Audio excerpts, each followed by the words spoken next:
Welcome to The Longer Game. If you're listening to a show about retail being reimagined. If you'd like to connect with The Longer Game, look for The Longer Game at thelongergame.com and on Facebook, Instagram, LinkedIn at The Longer Game. We're here to talk about retail, why it's changing, how it's changing, and what you can expect in the future. We're not trying to take ourselves too seriously, but we do want to know what that retail landscape is going to look like. I hope you enjoy your time listening to this podcast. We try to keep it as quick as possible because we don't want to waste your time, but we want to keep you informed. Thanks for tuning in. Now, here's the show.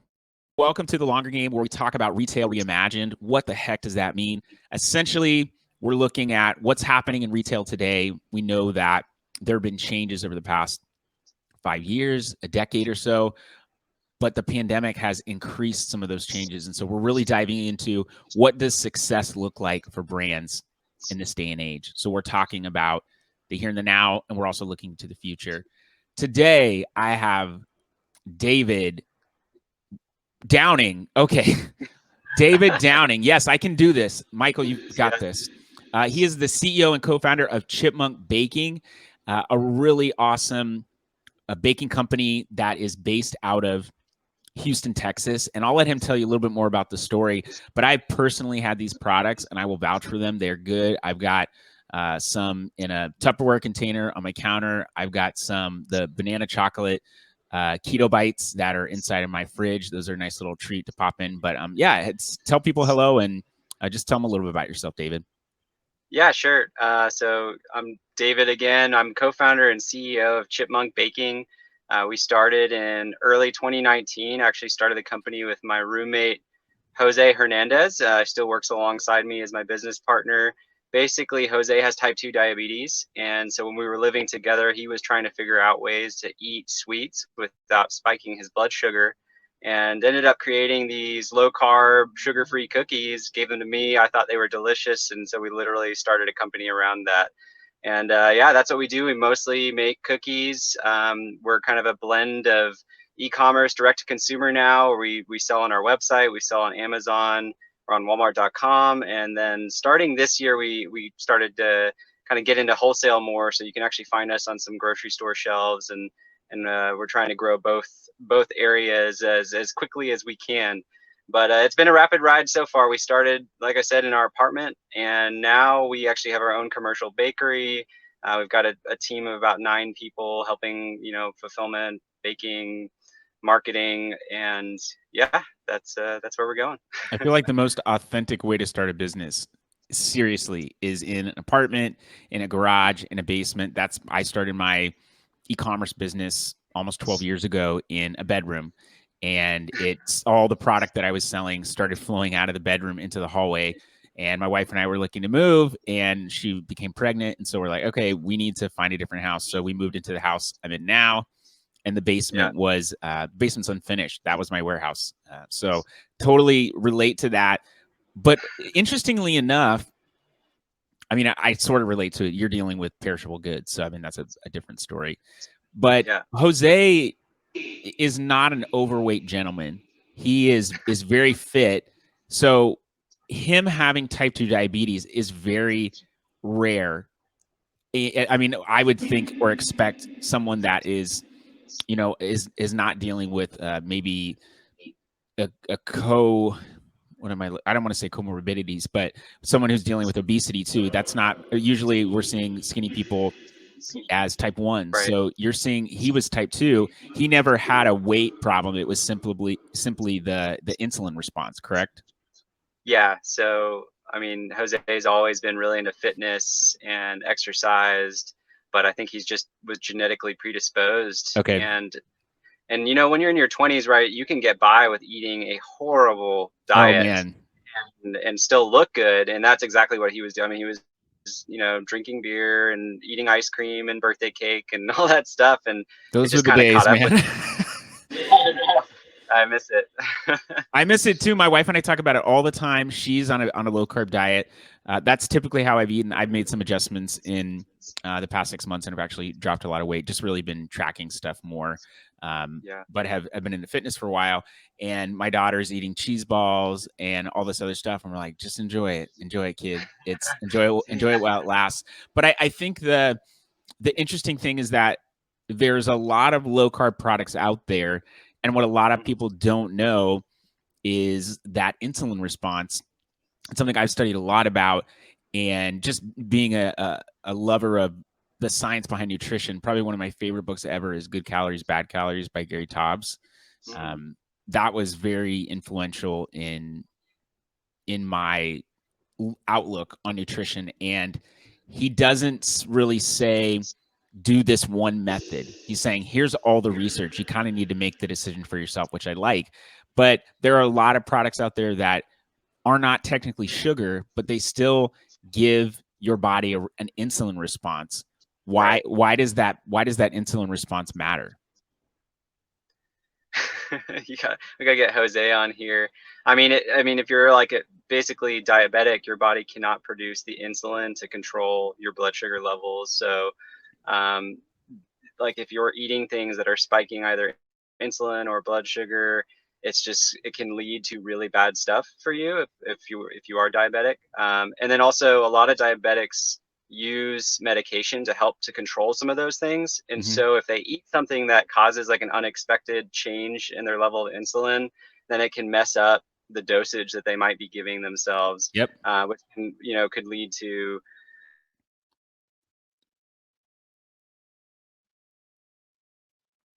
Oh, we lost you for a second. It's a great video shot, though.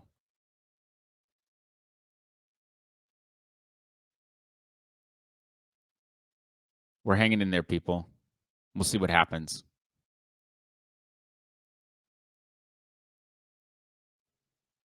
One thing I will say, when it comes to spiking blood sugar, that causes the insulin response. Insulin is a storage-based hormone in your body. I think that's honestly the only one. We lost David, not physically, but not his body or his mind or his soul, but he's physically been kicked out of the room for some reason. So we'll let him come back in. We keep it real, people. We're just going to keep rolling. The insulin response happens when your blood sugar goes up, and insulin is a storage-based hormone. So too much of that, it can take the food that you're using, that you're intending to be used for fuel to do your regular activities, walking, exercising, brain power, all that stuff that is meant to be in your bloodstream and processed by your body. But if we're going to get down to cellular level, I'm not going to get down there because I don't know that I know the science that well right now.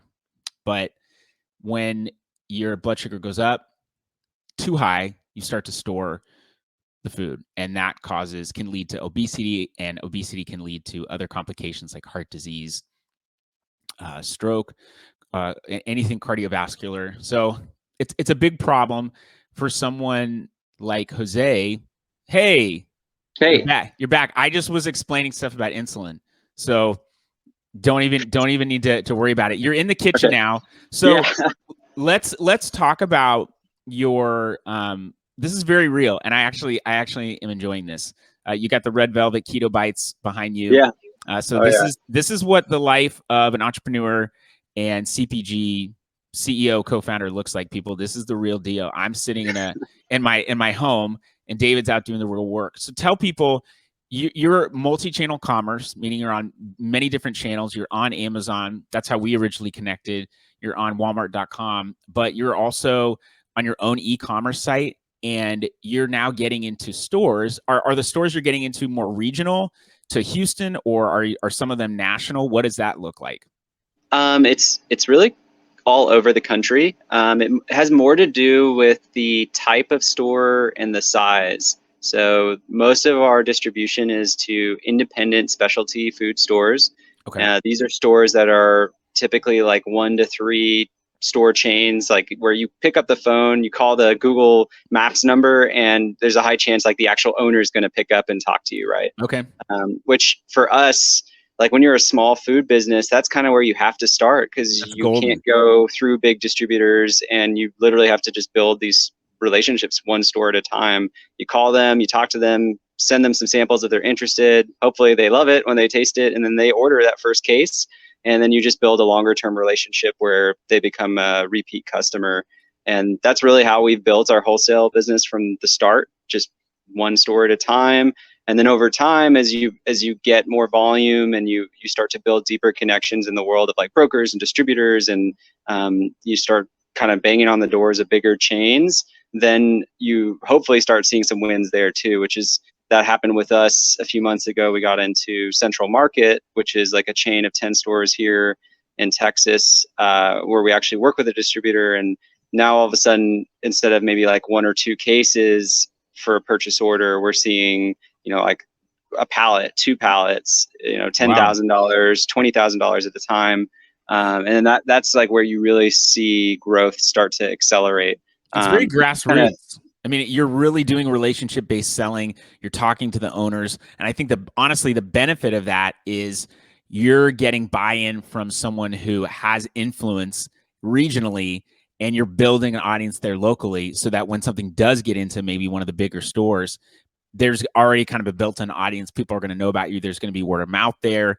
And you've now got a hold on the market that when you do, I'm just going to say when you do go, nationally, you've got that built-in audience. It's honestly like, imagine being on American Idol. So many of the people that were number one did not that won the competition didn't continue on, and there could have been a lot of reasons, but one of them is there was no audience for them before most of the time. So people like Kelly Clarkson, she just had to fight tooth and nail and keep going and be a great singer, but a lot of them didn't have a base. So when things started to, the hype wore off, it was back to whomever was in the spotlight. So you're doing the exact opposite of that. You're really building something that I believe is sustainable. Yeah. Yeah. One, I guess, interesting thing too with a lot of those small specialty stores is often the buyers for larger chains will shop there because they're looking for like the next small, like emerging brand. Wow. That's a great insight. It's a great place if you are that small player, like get out there, because you never really know. Farmers markets are the same thing too. Like you might just be at a booth and then a buyer for Whole Foods might walk by, or like an executive chef that has 10 restaurant hotels underneath them might come by, and it can really those like coincidental meetings can make a big difference for your business. Or are they coincidental? Well, I guess you have to put yourself out there. Yeah. Yeah. I mean, I love this quote by Michael Scott by Wayne Gretzky that says, "You miss 100% of the shots you don't take." And when it comes to goal setting, I've aimed for the ground, and let me tell you, you can hit the ground every single time. But if you don't step out and like the potential that's there, if you don't turn that into kinetic, if you don't turn that into something that's actually happening, there's never going to be a chance that you're going to get out there. So I think you're right. There's being strategic, being in this grocery chain, being at this farmer's market, etc. But if you don't risk anything, the reward is going to be pretty small or non-existent. Yeah, definitely. So you've seen an increase. I know you've seen a little bit of an increase in some of your e-commerce sales over the past year. That's synonymous with what a lot of people are seeing during the pandemic. I know the clients at my agency, we've been able to grow them successfully because of the demand going up. But you've seen an increase in wholesale business. So you're seeing an increase in in-store orders.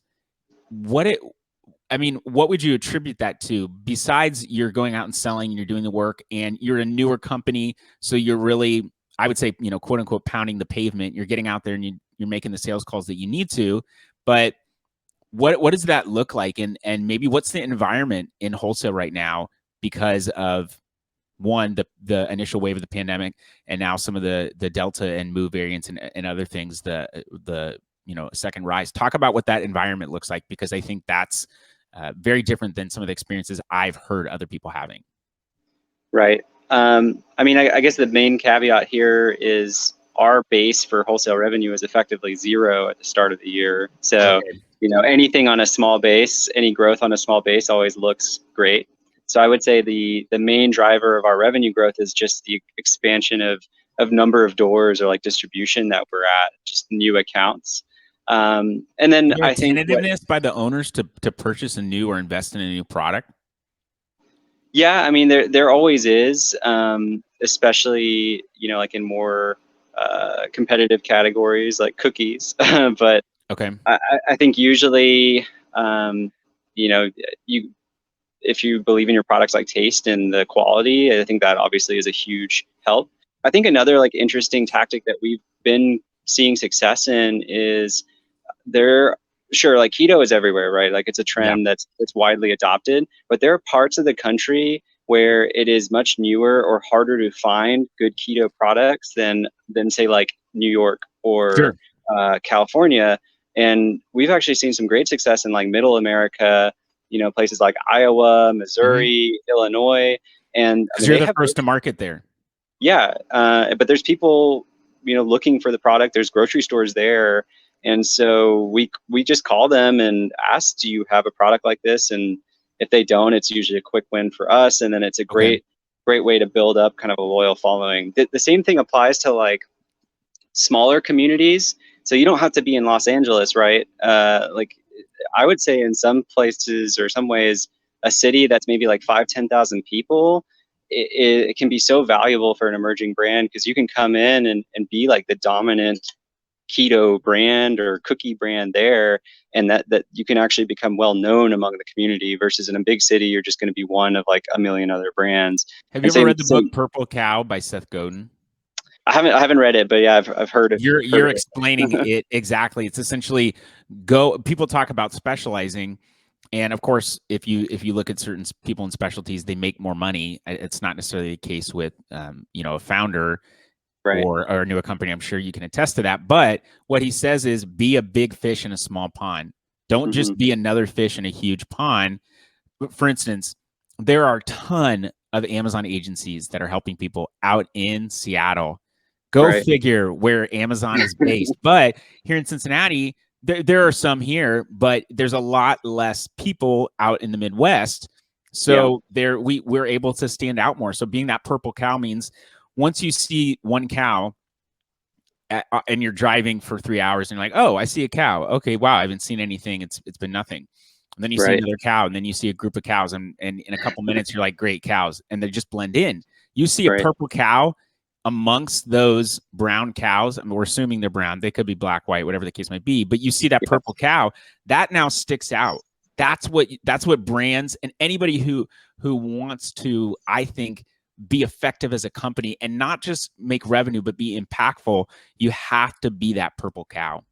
Yeah. That's exactly what you're talking about. You're talking about going into small communities and being a purple cow. And I mean, I won't give us a bunch of like credit for being geniuses and figuring it out. I think it was more like, hey, as a small company, just broad distribution in big cities just wasn't on the table for us. So it was like just something we discovered along the way because we did call and talk to all of these independent stores Yeah. and then saw success. Well, I will pat you on the back because there's a lot of information that's out there. Not everyone takes the bait that's there. And so you're getting out there and saying, hey, let's do what works. We're not necessarily trying to be the biggest or the greatest per se. And maybe you are. And I think that's a good goal to have, to be the greatest and the biggest, but you're doing it in a very sustainable and smart way. Hmm. Thanks. You're welcome. What's one of the biggest as a brand right now in this environment, pandemic, e-commerce increasing, Hmm.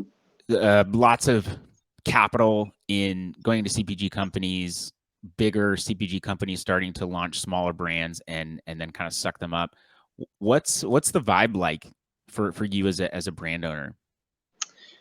Um, it definitely seems like 5 years ago, a lot of this would have been easier in some ways. I know. Okay. So, like in terms of the role split between me and Jose, Jose is actually very focused on like the sales outreach and kind of management, and then I'm more the administrative. So I see all the operational issues, and so my biggest thing is like all these supply chain problems that we've seen, like ingredient costs going up, the stuff from overseas just taking forever to get here.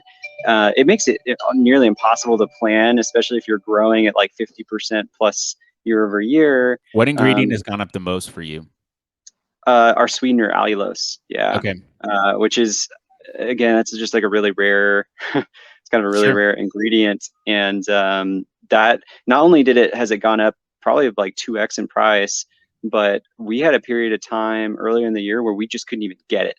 Yeah. And it got to a point where like we were looking at shutting down everything because it's literally in all of our products. Wow.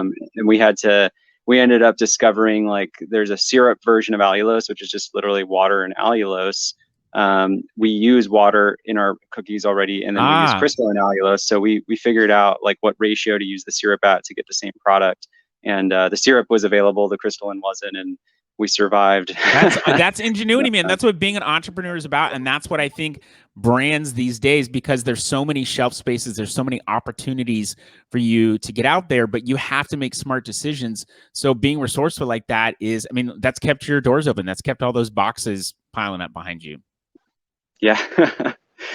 It's That's it was a little scary at the time, but I mean, I guess when you're backed up against the wall, it's either do something or die, right? So yeah. we So had to do go, yeah, something. go for it. What's the biggest challenge for you right now as a brand owner? I think biggest challenge for me, it's like maintaining kind of like quality and like reliable operations as we scale up, like as we grow. A lot of that's on the labor side, and just like finding reliable employees where, if we get a giant purchase order, say from Central Market, I need to know that I have a team and I have, the processes and the equipment in place to get that out on time and at really high quality. Otherwise, things just fall apart really quickly. And the mistakes at this scale versus like when Jose were in an apartment, Yeah. you're talking like real money now and like real issues. Like we were just talking to the baking team. If someone like puts a rack in our oven and they forget the timer and it burns, that's like $1,000 Yeah. lost. And we're doing maybe like 80 to $90,000 in revenue a month. So that's significant. Yeah. That's like the difference between like profitability or like bonuses and things like that. And then when things do start to fall apart, that's when like Jose and I have to get really down into the weeds again, Yep. which prevents us from focusing on, like, okay, what's our wholesale strategy? Like, how do we continue to grow? How do we map things out to avoid larger risks? Kind of that higher level picture. So that's what I've been struggling along with right now, is kind of keeping the keeping the train on the tracks while we grow, without things just going crazy. Do you think But that's just part of, I mean, it is part of being a startup, being a CPG company, being a brand that's trying to scale. But do you think that it's more a product of, scaling, or does the pandemic have anything to do with that? Because I don't, there's a big difference between correlation and causation. And so I don't want to conflate the two, but, what are yeah, your thoughts on that? I definitely think the pandemic has like made parts of that problem worse. I mean, in the terms of the labor market, just there's sort of like the safety issue, right? I mean, that's just made it, Yep. a lot of people aren't available to work, or we had to stay at home. And then also because of a lot of kind of policy changes, and I think people spending time at home, general like feelings towards work, and like the how people viewed like jobs in America is shifting. Probably, Yeah. I would argue, for the better. But that just makes the labor, like all the old ways of hiring and running a labor force, they're not working anymore, right? Like you have to Okay. adapt and change. And as a small business, like, well, we never figured out any of that stuff in the first place. So it's like there's no rule book out there for us to read. We're kind of figuring it out, but in some ways that's better too, because at least we weren't doing things one way and now we're having to completely flip it. It's more like we're growing with it. And then yeah, I think like scaling up from just product costs, ingredients, raw materials, that's made worse when the supply chain is like falling apart internationally. And we're already, it's already so difficult to sell our products versus like a Fortune 500 CPG company from a price perspective. And now when all of our ingredient costs are going up, 30, 40, 50%, then it's like, how do we even do You can it only from there? absorb that so long. Yeah. And I see a lot of CPG entrepreneurs out there talking about like price increases for your products. And that just like scares the shit out of me, Yep. because I already feel like we're so premium priced. It's like, how much further can you go? But yeah, at some point you have to, otherwise you're just not making any money. I think one of the most difficult things for being a business owner in my agency, realizing a couple of years ago, okay, what we're charging people is not equal to the service we're providing. It's a really high level of service. And of course, we're always growing and getting better, but we can't continue to survive and charge the same Oh, amount. sure. So Yeah. it's either, are you going to shut down, or are you going to, you know, raise your prices? And sometimes it's just, I mean, you're not having to go into the store and say $6.99, $9.99, but I'm talking to people on the phone and saying, here's the price. And, if I'm not used to saying the amount, I don't feel comfortable doing that. And maybe that's what, wholesale prices could be to you, saying, hey, it's this amount per carton or per case, per pallet, depending upon the amount that you buy. But it's just sometimes just getting comfortable saying that new number works, or is helpful. And then you don't get so, you don't have the shit scared out of you every time, because you're starting to get some yeses, and the no's don't bother you as much. And then you start getting to a place where if your product works, you get the money, you get the revenue, and you Mhm. start taking on the people who are still willing to pay that. Yeah.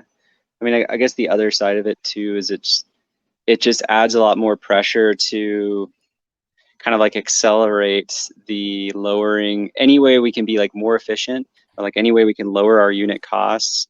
Like projects that I might not have thought about because I was like, oh, like whatever, like UPS rates are okay, not that big of a deal. But then in the current environment, it's like, oh, like I need to look at every single piece of input and figure out how we can be, the most cost effective so we can maintain that price point and still, have a good margin. And it's led to some really good things for us. Like we have managed to lower some of our ingredient costs because I wasn't thinking about them. Like a chopped pecans, for example. I didn't even look at that price much, but going through all this, we were like, oh, let's look at like 5, 6 suppliers, and we ended up finding one that could lower the price like 40%, just because we were now That's looking. awesome. So it's I I think think the people. pressure helps. Oh, go Yeah, ahead. I The was just like, pressure I think helps. the pressure just helps in some ways, like to force like innovation.